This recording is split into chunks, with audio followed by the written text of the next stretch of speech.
Like, I think Toyota is one of the few that was still looking at hydrogen. Is that still something you're looking at? Yes, and it's part of our multi-pathway approach. So we not only have gas vehicles, we have hybrid, plug-in hybrid, battery electric, but also fuel cell technology. So we currently sell it in Quebec, in British Columbia, and we also have an agreement with the Edmonton Airport Authority. They're going zero emission, so they adopted the Mirai for their operations. Very interesting. Okay.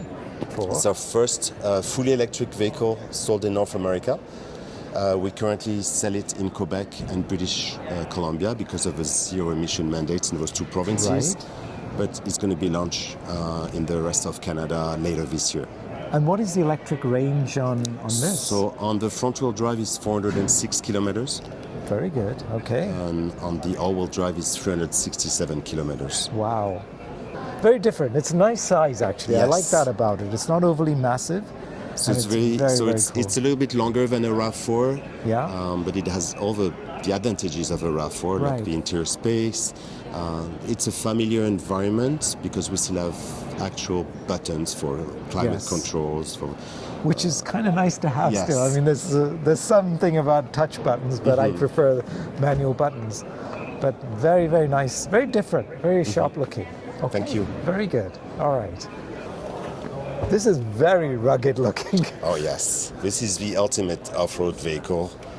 It's designed for people who do overlanding, who go off-roading, for several days, camping, for outdoor people. So this is all-wheel drive. Yes, so full-time. It's a part-time four-wheel drive system on this vehicle.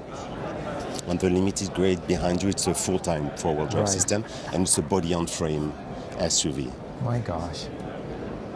So it's very capable. It has all sorts of off-roading technologies. You can lock the rear differential, for example. We have a Pro control mode, multi-turn select, stabilizer bar disconnect mechanism. This is an air intake, which is higher, so it's not really for going into the water. It's more like for desert driving, like dusty roads. Oh, I see. Yeah, so there's no dust going into the air intake. So if you're doing a desert rally or something like that, the perfect car to take. Olivier, Sis, please tell me about the Crown. So this is the 2025 Crown Signia, which is the SUV version of the Crown that we launched last year. It's fully hybrid, only comes with a hybrid powertrain. Interesting. Okay. So it's very economical. It's a 6.2 liters per 100 kilometers, 240 horsepower. It's very luxurious. We have two grades. We have a limited grade, and we have a limited grade with an advanced technology package. So the vehicle is fully loaded. It comes with our suite of active safety features that we call Toyota Safety Sense. It's a third generation. So there's, of course, a pre-collision system. There's road sign assist, which detects road sign and display them in your gauge cluster. And an adaptive cruise control, of course. We have a new Toyota multimedia system standard in that vehicle. That was developed just for this car? Is it a brand new system, or so is it adapted? Now Toyota multimedia is on all our Toyota vehicles. Yes. Yes, even the new 4Runner that you might have seen has the new Toyota multimedia system, and it comes with wireless Apple CarPlay and Android Auto. Very interesting. Beautiful. And this is a front-wheel drive? No, it's all-wheel drive. Standard all-wheel drive, and it's an electronic all-wheel drive system. Okay. So you have an additional electric motor on the rear axle. Okay, I'm Michael Kopke. I'm the director of marketing. I'm Kevin. Nice to meet you. Nice Classic Car Kevin. ChitChat. Tell me about what Kia is doing. Let's start with this thing. I think the most exciting thing for us today in the Toronto AutoShow in the Kia booth is our brand new EV5.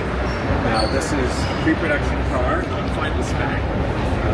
Roughly about a year before it actually makes its way into the Canadian market. But this is our latest EV, dedicated EV platform on our GMP platform, competing in the largest segment in Canada, which is compact SUV segment. So we have two battery sizes, 60 kilowatt hours.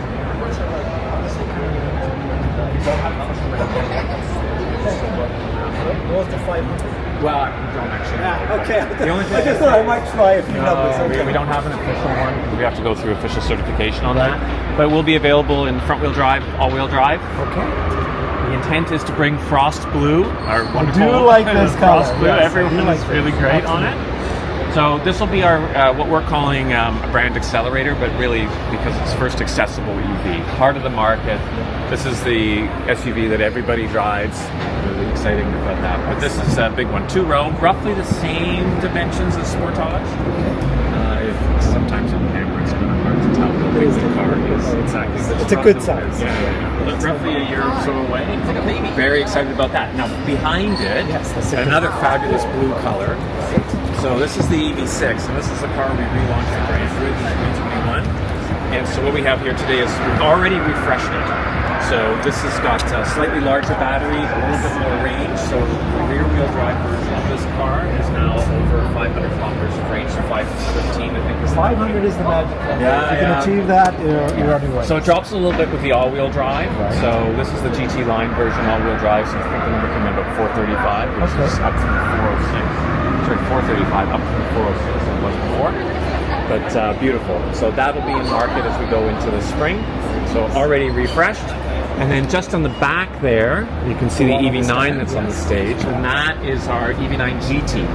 So EV9, as I mentioned earlier. Okay, so shoot, EV9. Okay, so EV9, which we like to refer to as the flagship of the brand when we introduced it last year, very quickly won North American Utility of the Year, World Car of the Year, Women's World Car of the Year. So it's the trifecta, as we like to call it. Second, there is. I got to stop you. Women's World Car. There is such a. Yeah, it's the female automotive journalists from around the world get together, right? And they evaluate it on its merits. So and you the get a different drivability as a female's perspective versus all male. of it. Okay, You know, they're taking a look at that. So it's the trifecta, and you can see today we got Auto Trader award for 3 of them. Excellent. And the Auto Trader today was telling us it's the first time an EV has won 2 of these categories. Very good. So stand out. So we launched EV6 on our eGMP platform, so Electric Global Modular Platform. Right. EV9 was the second vehicle to come out on that same platform. Okay. So 98 kilowatt hour battery, so for phenomenal range.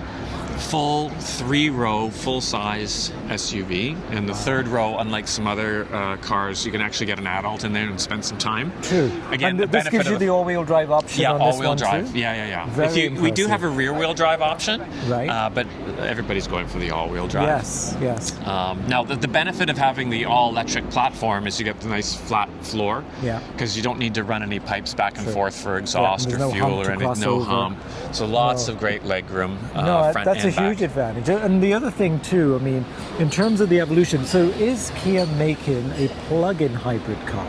Yes, we have several. So what kind of range are we looking at for the plug-in version? So the Sorento plug-in hybrid and the Sportage plug-in hybrid are just over 50 kilometers each in pure electric range. Yeah. Nero plug-in hybrid also available just over, I think it's about 53, 54 kilometers, maybe even 55 kilometers range of pure electric. Right. And then the benefit of plug-in hybrid, of course, is you don't have to drain the battery. You can tell the car how you want to do it. Yeah. But should you drain the battery, then it starts operating like a pure hybrid. Yes. So you get the benefits of the fuel economy on that side too. Do you think, I mean, here's a question, maybe speculation, but is there a plan Kia has perhaps of looking at this in terms of long term, of getting plug-in hybrids, because it's still an adoption issue for many people, but with a longer electric range, like getting to that 100-kilometer mark as a plug-in hybrid? Yeah, it's an interesting question. So I don't have an exact answer for you on it, but the reality is with full gas hybrid, plug-in hybrid, or pure EV, it depends on what you need out of your car and your personal lifestyle. In the same way that you would choose a sports car over a sedan, over a utility vehicle, it depends on how you use things. Right. So if you are running around the city, doing lots of mileage, sitting in traffic, an EV is absolutely perfect for you. I have a friend of mine that is up to the cottage, and it's a little bit too far for a pure electric. Right. Plug-in hybrid's perfect for him because he's running around the city all day long, which you can do in pure electric, and then for the long trips, you have the benefit of that. And if you are just more comfortable being able to go to a gas station on a regular basis, Right. then you have the gas or the hybrid to address your needs. So going back to that one, that always catches my eye. Because Which one, that one? first The brand new love EV5? the color. I mean, Oh, the the color frost blue alone on the EV5? It's Yes. just beautiful. Yeah, And again, fantastic. an iconic color you definitely have to bring back. Yeah. So that'll be exciting to see as well. Kia Stinger. Oh, the Stinger, the beloved Stinger, I have yes. to ask. So what's the story? Well, we had to drop that from the lineup a couple of years ago. So yes, sad. I had A that. tear was shed by many. Yeah, but it was a okay. company car of mine for a while. I you really enjoyed liked it, right? So you know what I'm absolutely. saying. Yes. Well, and what's amazing about Stinger, as we talked about it internally, at the time, it was the top of the Kia lineup and the flagship of the brand. It's this amazing performance car off of an all-wheel drive platform. Right. And what people loved about it was the utility that came with the hatchback, which is amazing. So if you cast your eyes to the back of the stand and look at the EV6 there in the beautiful blue, again, a high-performance car, all-wheel drive with a hatchback. So for those people that are Checks missing, off a few boxes, right? well, there, for those doesn't people it? that are missing Stinger, EV6 is quite frankly your modern day answer. And if for all the geeks that are really out there, if you go to our YouTube channel, our headquarters actually created a TV spot where the EV6 and the Stinger were competing on a racetrack. And it was, philosophically, creatively, it was the handing of the torch from one to the other. Okay, so there's a story there. If you look really closely, at one point you'll see a close-up on the headlight of the Stinger, and you'll actually see a tear. Oh, very nicely done. Beautiful again. I really appreciate it. I think My pleasure. It's a pleasure to see Kia here and some of the evolution, and you're still kind of doing a great job coming up with new ideas, new concepts. Well, It's nice to see. bold brand. We've reinvented ourselves, like the brand new logo. The fact that it's not encircled anymore. We've freed ourselves of all restraint and constraints. Very cool. As we move forward, as making our way towards being an EV leader for sure. Good for you. Thank you so much. Excellent. I appreciate Thank you. it. Thank you again. Take care. Tell me about the 2024 Solterra. Okay. So what are we looking at in terms of that's pure electric platform, all-wheel drive? What kind of range were we looking at for this? Well, that depends on, of course, the season and so on. But around 300 should be possible. Right. Again, it's more about capability. So for this vehicle, it's meant to be a bit different from other electric vehicles. So we have a lot of modes like X mode, crawl control mode. So this one is really designed for Subaru customers. Yeah. Subaru lovers. Taking their first step into the EV space. Yes. So who it's meant for is someone who lives in the city, who commutes, charges it at home. Right. And then on the weekend, let's say they go to the cottage, they go through very rough roads, or in this case, this kind of complete snowy weather. Yes. And then they get there and they can charge it there. So that's who we're seeing buying it, people who are outdoorsy, want to do typical Subaru things, actually, right? Right. So would you say, like, we personally have the Crosstrek, is this sort of in between the Crosstrek and the Forester in terms of somebody who might be looking for that practicality? Like, where does this fit into the bigger picture? This is a compact SUV, so it's wider inside than the Forester, but it's about a similar size. So it's smaller than the Outback, and it's definitely bigger than the Crosstrek. So that's the space it lives in. Yes. Yeah. Very good. Very nice space as well. And in terms of anything else, is anything new for coming out this year for 2025? Actually, this is the Canadian debut of a 2025 Forester e-Boxster Hybrid. So this is brand new. It's coming out in the spring, and it's our first Forester Hybrid. Wow. Yeah. So very cool. This is also a real Subaru, of course. Of course. So how it's different? Okay, so there's a lot of hybrids on the market. When they're all-wheel drive, almost all of them have an electric motor in the front and an electric motor in the back.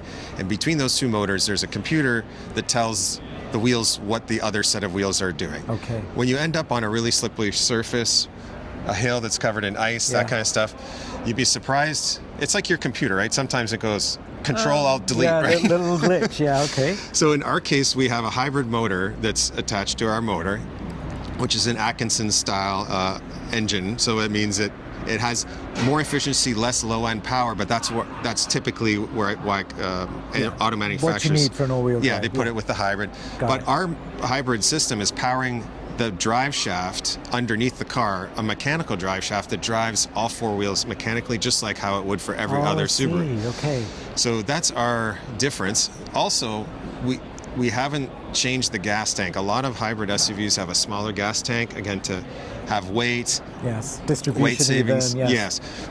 So we have the same gas tank, but because we have greater efficiency, the gas range of this car is, I think, better than anything we've ever had. Amazing. We don't have the figures yet, but it's probably longer than what your bladder could hold. I'll put it that way, right? Okay. Well said, Anton. Okay. And then the battery is actually in the back, Right. underneath the cargo floor, but there's no sacrifice to cargo space. So compared to a regular Forester, again, you open up the back, you won't see any difference whatsoever. A couple of additional features this one has over other Foresters is it's, again, our top trim. We have an EV mode button that you can push so it can drive exclusively in electric vehicle mode for a while. And that would be what, like 10 kilometers maybe? Yeah, it depends. Much, right? It depends. Not much. It's only a 1.1 kilowatt battery, so not so much. We also have a digital gauge cluster. So the gauges, unlike the other models that we have, like the Forester, it's a screen, and that screen can be the gauges for the car. It can be an entire map screen. Right. There's a lot of efficiency things, and you can cycle through them. And you can even pair your phone with Apple CarPlay and Apple Maps Very and have cool. turn-by-turn guidance through there. Nice. But otherwise, it's meant to not be revolutionary in terms of design. It's for people who want a Forester, just want that greater efficiency, but still no sacrifice to capability, which is what we think this delivers. All right. So here's $1 million question. Sure. Are we ever going to bring back the STI? Okay. People do ask this question a I lot. bet they do, yes. If it comes back, it will come back in electric form, Okay. but that's still to be determined. Right. Yeah. So you're not going to let anything out the bag, or No, you're not just, we do have a WRX TS coming. That's Okay. coming. Oh, it's landing here in about a month or two. Right. That's our most sporty WRX ever. It's manual transmission with adaptive suspension that you can control yourself. How you want to weight the steering wheel, how firm you want the So it's got suspension. some bells and Recaro whistles. seats, Yes, Brembo yes. brakes. So that is the ultimate expression of WRX TS, Okay. but it's not an STI. I want the big ass wing too, but anyway. Unfortunately not. Awesome. Thank you Yeah. so much, Anton. I Okay, appreciate thanks, it. David. Thank Yeah, you. anytime. All right. Take care. All right, thank you. You as well.